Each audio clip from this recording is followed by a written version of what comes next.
이스라엘과 요르단 사이에 사해라는 큰 호수가 있습니다. 사해 혹은 염해라고 말하는데, 말 그대로 죽음의 바다, 소금의 바다라는 뜻입니다. 그렇게 불리우는 이유는 너무 많은 소금 양이 함유되어 있기 때문에 거기에는 생물이 전혀 살 수 없는 그런 호수라는 것입니다. 바닷물의 소금의 농도는 약 3.5% 정도 된다고 합니다. 그런데 이 사해 안에는 소금이 무려 25%에서 34%까지 된다고 합니다. 그래서 소금이 많아서 부력이 크기 때문에 아무리 수영을 못하는 사람이라도 사해에 들어가면 둥둥 뜬다는 거예요.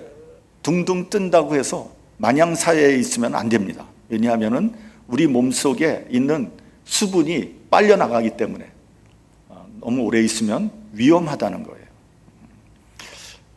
요단강에서 어쩌다 흘러 들어온 물고기가 사해로 들어가면 즉사한다고 합니다. 역시 물고기 안에 있는 수분이 몽땅 다 빠져나가기 때문에 그렇다는 거예요. 사해는 바다라고 그렇게 불리우지만 사실은 크기가 서울시 정도밖에 안 된다는 거예요. 그래서 바다라고 할 수는 없고 그저 큰 호수다, 이렇게 얘기할 수 있습니다. 사해는 그 수면이 바다보다 한 430m 정도 낮아서 세계에서 가장 낮은 곳에 위치한 호수입니다. 그리고 그곳에 이제 요단 강물이 흘러 들어오는데 빠져나갈 데가 없다는 거예요. 거기서 딱 막힙니다. 그런데 그 지역이 건조하고 높은 온도 때문에 물이 증발되기 때문에 거기서 그 수면이 거의 일정하게 유지가 된다는 거예요. 그런데 요즘에는 이제 자연이 훼손되고 또 그 요단강을 너무 많이 쓰기 때문에 수자원으로 너무 많이 사용하는 바람에 지금 그 사해가 점점 말라가고 있다는 거예요. 그래서 이런 상태라면 2050년 정도 되면은 사해는 완전히 마르게 될 것이고 소금밭으로 남게 된다는 겁니다. 어찌됐건 고고학자들의 연구에 의하면 소돔과 고모라가 지금 그 사해 그 지역이었다는 거예요. 그렇다면 그곳은 하나님의 유황불의 심판을 받아서 멸망한 곳이 되는 거 아닙니까? 그래서 그런지 지금도 그 지역에서 유황 냄새가 난다는 거예요. 그때 유황이 지금까지 남았을 리는 없을 것 같고요. 좌우간 그 유황 냄새가 아주 많이 난다고 합니다. 성경은 이곳이 매우 아름다운 곳이었다고 증거를 합니다. 창세기 13장을 보면 아브라함과 롯의 목자가 좋은 목초지를 찾으려고 다툼을 벌일 때 그 모습을 보고 있던 아브라함이 롯에게 제안을 합니다. 우리가 여기 땅이 많지 않느냐, 그러니까 우리가 서로 모여서 싸우지 말고 네가 나를 떠나라, 그렇게 얘기합니다. 그러면서 아브라함이 네가 좌하면 나는 우하겠고 네가 우하면 내가 좌하리라. 그러니까 롯에게 선택권을 먼저 주는 거예요. 그래서 롯이 먼저 택하면 내가 나머지를 택할게, 그렇게 제안을 한 거죠. 아주 쿨합니다. 아브라함은 굉장히 그릇이 큰 사람이었던 것 같아요. 여러분, 이렇게 양보를 하면 손해볼 것 같지만 사실은 하나님께서 더 좋은 것으로 인도하시죠. 여러분, 우리가 그리스도인으로서 어떤 때 어떤 선택을 할 때가 있습니다.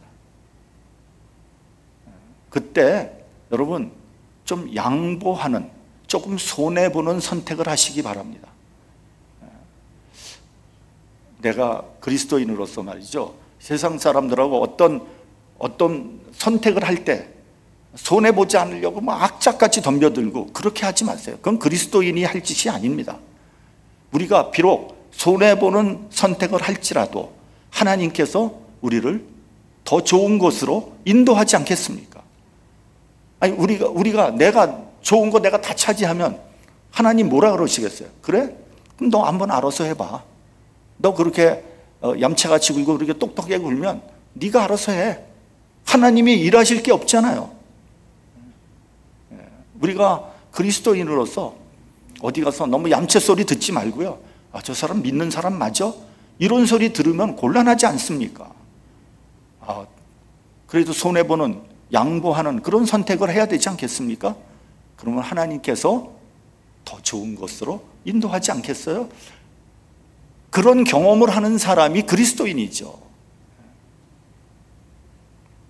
교회에서도요, 우리 성도들 간에 어떤 선택의 그런 기회가 있을 때 여러분 손해보는 선택을 하세요. 그런 사람들이 믿음이 있는 사람들 아닙니까? 악착같이 손해보지 않으려고 막 악을 쓰고 너무 보기 싫은 거예요. 우리 그리스도를 믿는 사람으로. 어쨌든 선택권을 차지한 롯은 눈을 들어서 요단들을 바라봤어요. 그 소돔 땅을 보니까 여호와의 동산 같고 애굽의 땅 같더라 이렇게 돼 있어요. 이게 무슨 말입니까?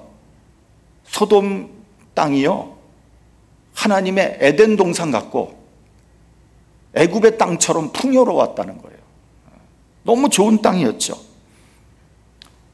그래서 롯은 소돔을 택하였고 아브라함은 가나안 땅에 거하게 되었어요. 그런데 창세기 13장 13절에 보면 소돔에 대해서 이렇게 평가하고 있습니다. 소돔 사람들은 악하여 여호와 앞에서 큰 죄인이었더라. 그러니까 경제적으로는 풍요롭고 문화가 발달되었는지는 모르겠는데 죄악으로 가득 찬 곳이었다는 말입니다. 그래서 소돔과 고모라는 죄악의 상징과도 같은 땅 아닙니까? 지금도 어디가 타락하고 또 부패를 했으면 그것을 우리가 뭐라 그럽니까? 소돔과 고모라 같다 이렇게 말하지 않습니까? 영어로 소도마이트라는 단어는 소돔 사람들 이런 뜻이거든요. 근데 또 다른 어떤 뜻이 있냐면은 동성애자, 호모, 섹스를 하는 사람들 이런 의미가 또 있는 거예요. 창세기 18장 20절을 보면 하나님께서 말씀하십니다. 소돔과 고모라에 대한 부르짖음이 크고 그 죄악이 심히 중하니 내가 내려가서 과연 그런지 알아보겠다고 하셨습니다. 키에르케골이 이런 말을 했습니다. 죄를 짓는 것은 가장 인간적이다. 그러나 그 죄에 그대로 머무르는 것은 악마적이다. 여러분, 인간이기 때문에 죄를 짓는다는 거예요. 그러나 그 죄에 그대로 머물러 있는 것, 회개하지 않고 그 죄 가운데 있는 것, 더 나아가서 그 죄를 즐기는 것은 악마적이라는 거예요. 여러분, 우리 인간이 죄를 짓는 것은 어쩌면 당연한 일인지 모릅니다. 왜냐하면 우리는 죄인이기 때문에 그런 거예요. 여러분, 잘 한번 들어보세요. 우리가 죄를 지었기 때문에 죄인이 아니에요. 우리는 죄인이기 때문에 죄를 짓는 거예요. 이 말은 무슨 말이냐면 우리는 본질적으로 죄인이라는 뜻이에요. 그렇기 때문에 여러분 착각하면 안 됩니다. 우리는 의인이 아니에요. 우리 교회는 그런 분은 없지만 다른 교회 가면 교회 내에 얼마나 의인이 많은지 몰라요. 죄다 의인이야. 죄인이 하나도 없어요. 그래서 교회에서 회개가 사라졌다는 거 아니에요? 회개하는 사람 거의 없어요, 교회에서. 이게 지금 뭐 하는 짓입니까?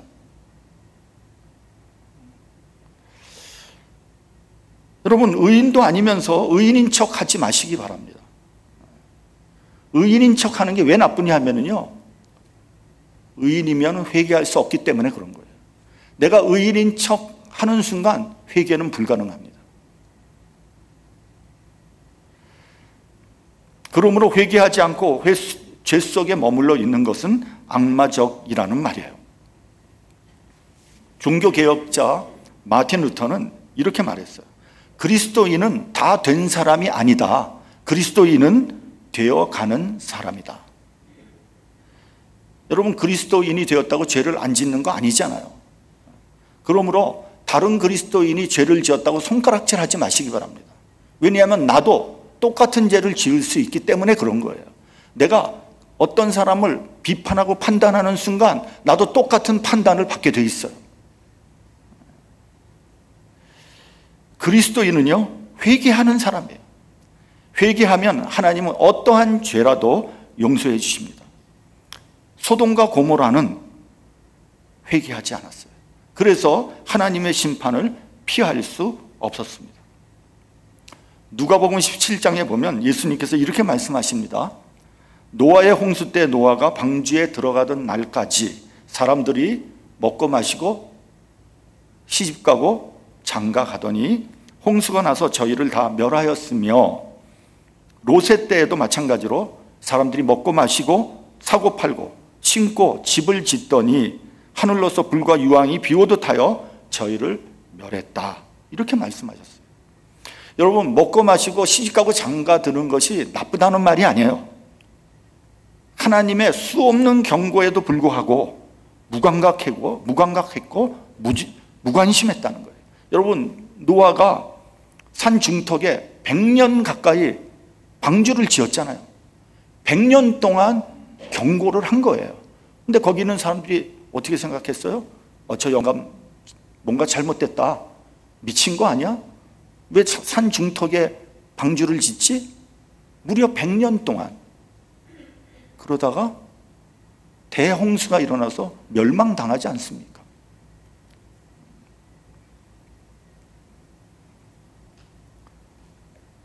그러니까 수많은 경고에도 불구하고 무감각하고 무관심했다는 거예요.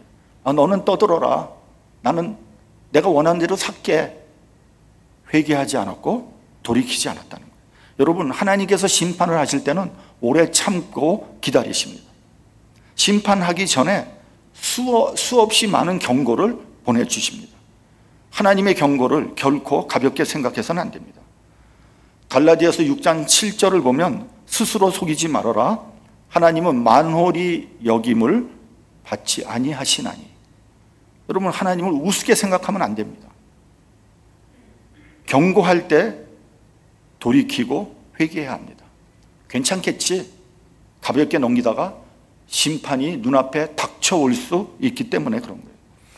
여러분, 세상적으로 봐도요, 어떤 큰 사건이 벌어지기 전에 작은 사건들이 계속해서 일어나는 것을 우리는 알 수 있습니다.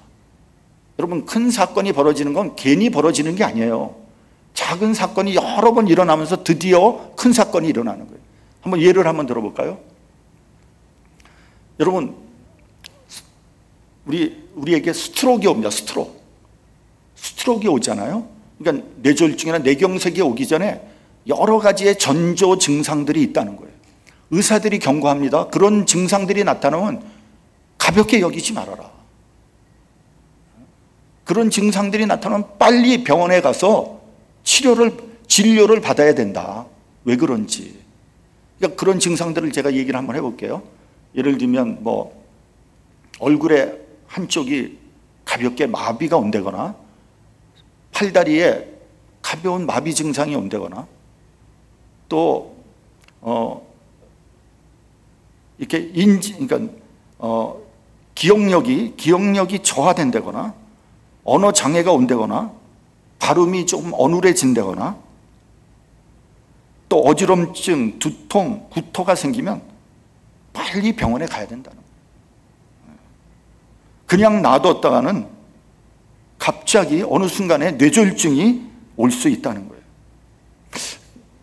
저도 가끔 어지럼증이 있어가지고요, 의사한테 가서 물어봤어요.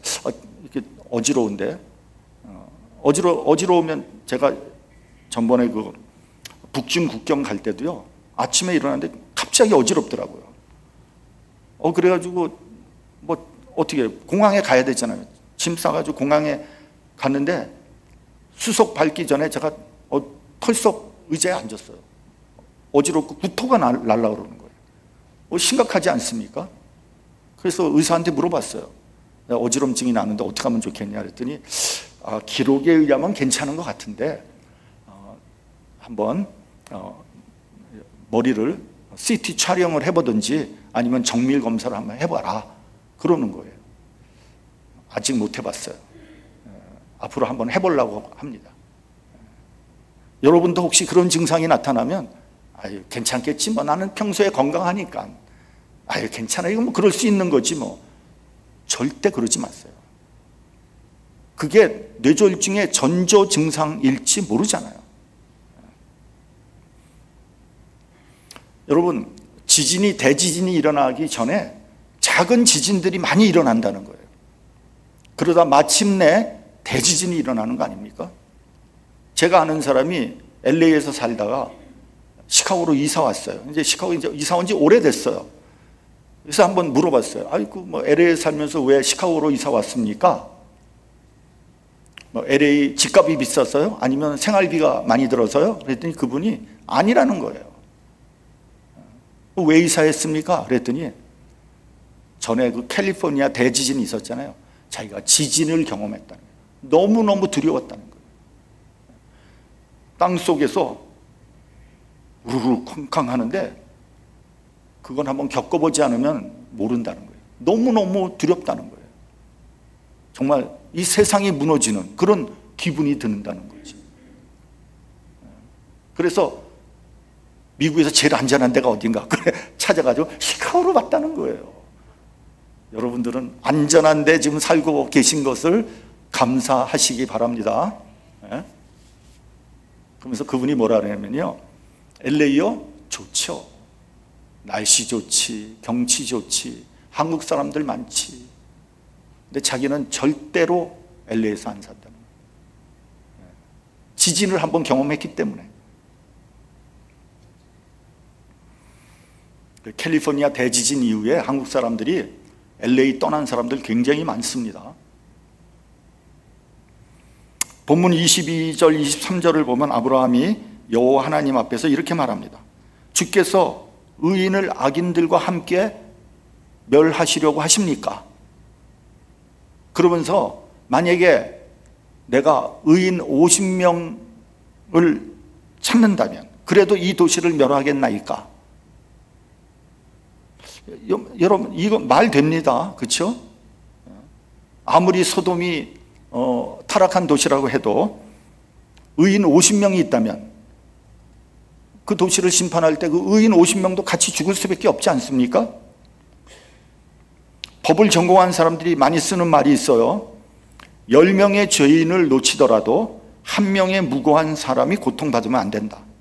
더군다나 하나님은 한 생명을 천하보다도 귀하게 여기시는 분이잖아요. 의인 50명을 악인과 함께 멸할 수는 없는 거죠. 본문 25절을 보면 한 걸음 더 나갑니다. 의인과 악인을 함께 죽이시면 불가합니다. 그러면서 하나님의 심판은 공의로워야 할 것 아닙니까? 여기서는 이제 하나님 세상을 심판하시는 이가 정의를 행하실 것이 아니니까 굉장히 도전적으로 말을 하는 거죠. 그랬더니 하나님께서 내가 만일 소돔에서 의인 50명을 찾는다면 내가 소돔을 멸하지 않겠다고 하셨어요. 그런데 아브라함은 의인 50명 너무 부담스러웠던 것 같아요. 그래서 다시 말합니다. 티끌과 같은 제가 감히 고하겠나이다. 50명 중에서 5명이 부족하면 어떻게 하시겠습니까? 그러니까 하나님께서 45명만 있어도 내가 멸하지 않겠다. 아브라함은 그래도 자신이 없었던 것 같아요. 그렇게 50명, 10명씩 줄여나가다가 결국 10명까지 내려오게 됩니다. 의인 10명을 찾으면 어찌하시렵니까? 하나님께서 10명만 있어도 멸하지 않겠다 하시고 떠나가 버리셨어요.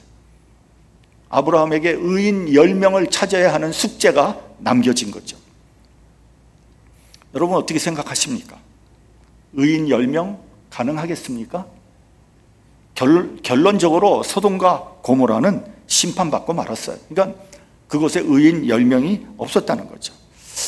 자, 로마서 3장 10절에 보면 바울은 이렇게 말씀합니다. 의인은 없나니 하나도 없다. 그렇습니다. 이 세상에 의인은 없습니다. 조금 전에도 말씀드린 것 같이 우리는 본질적으로 죄인입니다. 그러면 왜 아브라함과 하나님은 몇 사람이 의인이 있는가를 놓고 왈가왈부한 것입니까? 도대체 하나님과 아브라함이 말하는 의인의 기준은 무엇입니까? 의인은 한 사람도 없다는데, 아니 50명에서부터 10명까지 내려왔잖아요. 그 의인의 기준이 무엇인가를 우리가 본문에서 좀 알아야 돼요. 그게 오늘 설교의 키포인트예요. 여러분, 예수님을 제외하고는 완전한 의인은 없습니다. 이 역사상 한 사람도 없어요. 그럼에도 불구하고 성경에서 의인이라고 일컬어지는 사람들이 있습니다. 성경을 보면 이 사람은 의인이었다, 이런 사람들이 나와요. 그럼 이 사람들은 도대체 어떤 의인이냐는 거예요. 우선 아브라함을 보십시오. 그는 훌륭한 사람이었지만 그는 완전한 사람은 아니었어요. 아브라함이 애굽의 바로 앞에서 자기 부인 사라를 누구라고 합니까? 내 누이라고 해서 그 위험을 벗어나지 않습니까? 그런 일을 2번에 걸쳐서 합니다. 남자로서 찌질한 일이죠. 자기 와이프를 누이라 그래가지고 막 뺏기지 않습니까? 근데 하나님께서 나타나셔가지고 그 사라를 도로 돌려줘라. 그래서 도로 찾아오지 않습니까? 찌질한 거죠. 남자가 죽는 한이 있더라도 그렇게 할 수는 없죠. 별로 남자들이 공감하지 않는 것 같아요. 네. 찌질한 거죠. 네. 게다가 아브라함은 하나님의 약속을 믿지 못하고 아들을 얻겠다고 어떻게 합니까? 사라의 몸종 하갈과 동침하지 않습니까? 그래서 이스마엘을 낳았어요. 결정적인 실수를 한 거죠. 그 실수로 인해서 수천 년이 지난 오늘날까지 유대인과 아랍인이 심각한 갈등을 일으키지 않습니까? 아랍인들은 그럽니다. 아브라함의 첫 아들은 이스마엘이다. 그래서 우리가 정통성이 있다. 그 쿠란에 나오는 얘기예요. 그 말이 일리가 있잖아요.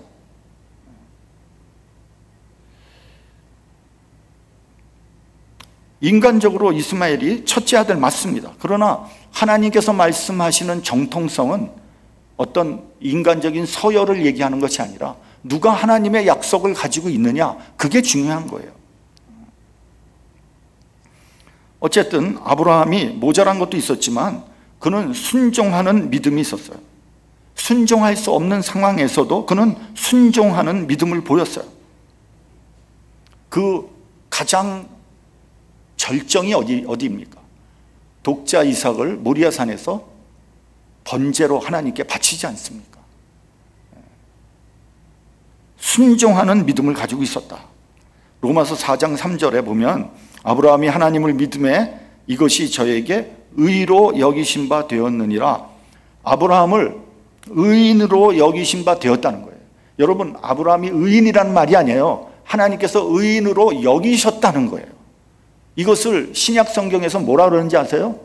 그리스도로 옷 입었다 하는 말과 똑같은 말이에요. 여러분, 우리가 예수를 믿으면 하나님의 자녀가 되잖아요. 우리가 하나님의 자녀인가요?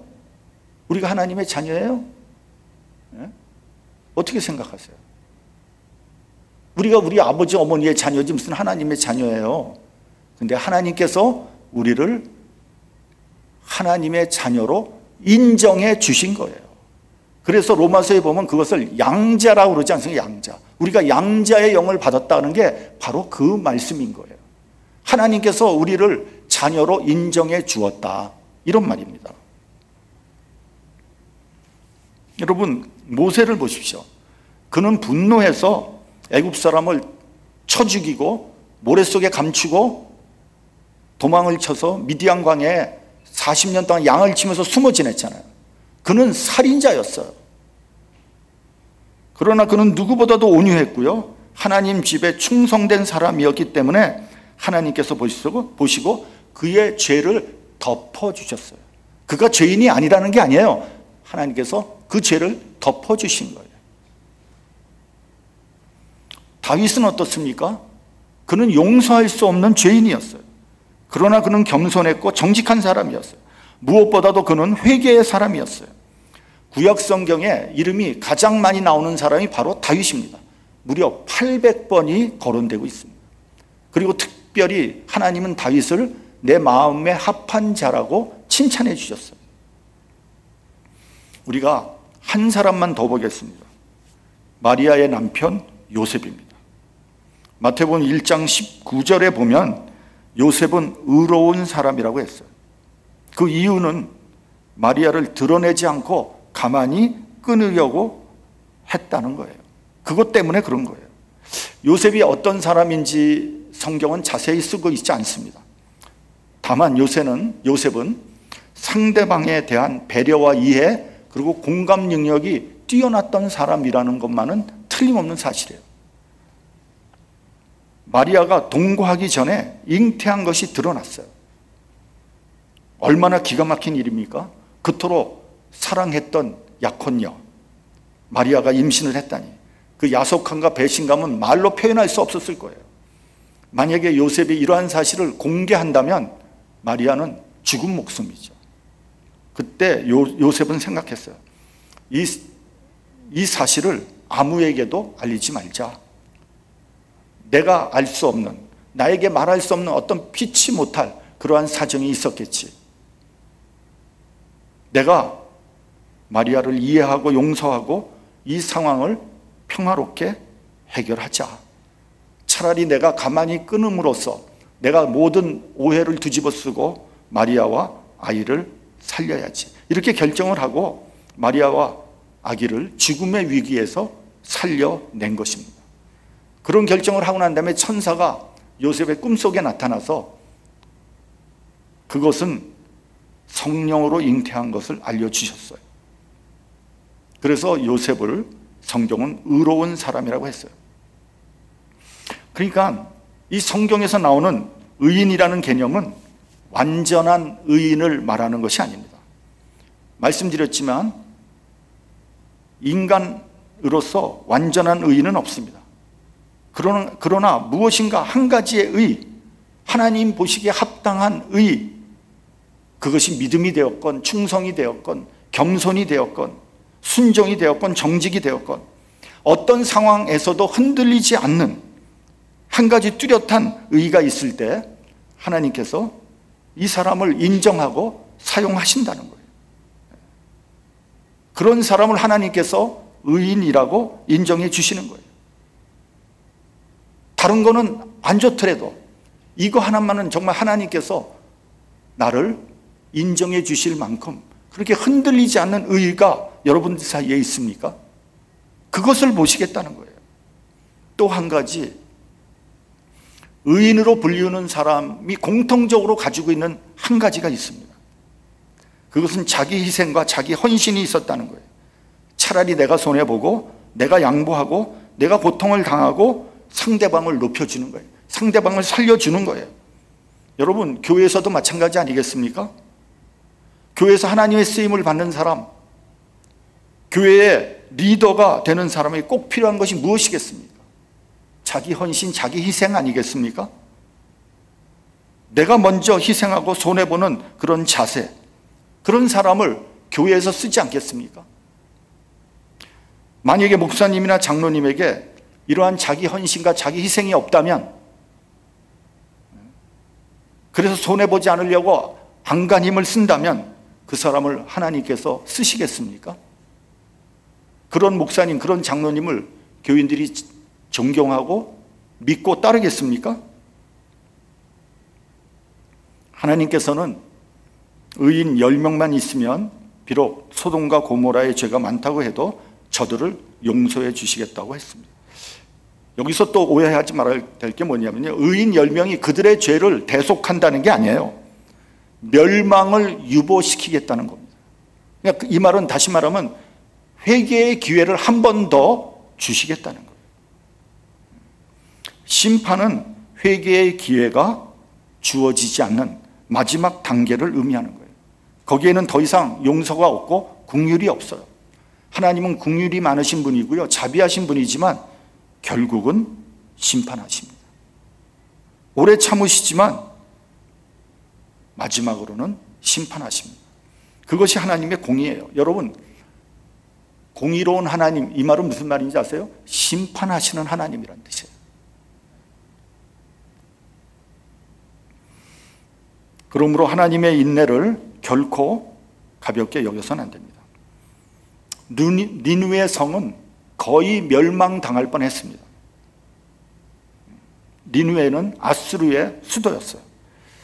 아수르라고 하면 세계 역사상 가장 잔인하고 악한 나라 중에 하나입니다. 하나님은 니느웨를 멸망시키기로 하고 마지막으로 누구를 보냅니까? 요나라는 선지자를 보내죠. 그러나 요나는 가고 싶어 하지 않았어요. 니느웨에 갈 이유가 없었어요. 왜요? 아수르와 이스라엘은 원수지간이거든요. 왜 원수의 나라를 갑니까? 왜 원수의 나라에 가서 하나님 말씀을 선포합니까? 그래서 요나가 어떻게 합니까? 정반대 방향 다시스로 배를 타고 도망치잖아요. 근데 배에서 붙잡혀서 결국 니느웨로 보내집니다. 요나는 니느웨에 가가지고 하루 동안, 니느웨가 한 3일 길이라고 그러거든요. 근데 요나는 하루 동안 대충 여기저기 돌아다니면서 건성으로 니느웨는 멸망할 것이다 이렇게 선포를 합니다. 그 성의 없는 말을 듣고 니느웨 백성이 하나님을 믿고 금식을 선포하고 왕서부터 백성들까지 회개를 합니다. 그래서 하나님은 니느웨에 내리려고 했던 재앙을 거두어 드립니다. 여러분, 하나님은 악한 사람이라도 심판받기를 원하지 않으십니다. 이러한 하나님을 요나는 매우 못마땅하게 생각했어요. 그래서 원망하고 불평하는데 하나님께서 요나에게 이렇게 말씀하시죠. 니느웨에는 좌우를 분별하지 못하는 자가 12만여 명이 있다. 여러분, 이 세상은 죄로 인하여 망할 것입니다. 그러나 최후의 멸망은 죄 때문이 아니라 의인이 없기 때문에 망하게 될 것입니다. 심판받게 될 것입니다. 이 나라, 이 사회, 이 교회, 우리 가정을 지탱해 나갈 의인이 보이지 않기 때문에 무너지는 겁니다. 내가 하나님이 찾으시는 의인이 되시길 바랍니다. 만약에 나에게 하나님께서 쓰실 수 있는 그러한 의가 만약에 있다면 그것이 무엇인지 한번 생각해 보시기 바랍니다. 그래서 이 패역한 세상, 이 사회, 우리 교회, 우리 가정을 깨끗이 정화하고 지켜내는 저와 여러분이 되시기를 주님의 이름으로 축원합니다. 기도하겠습니다.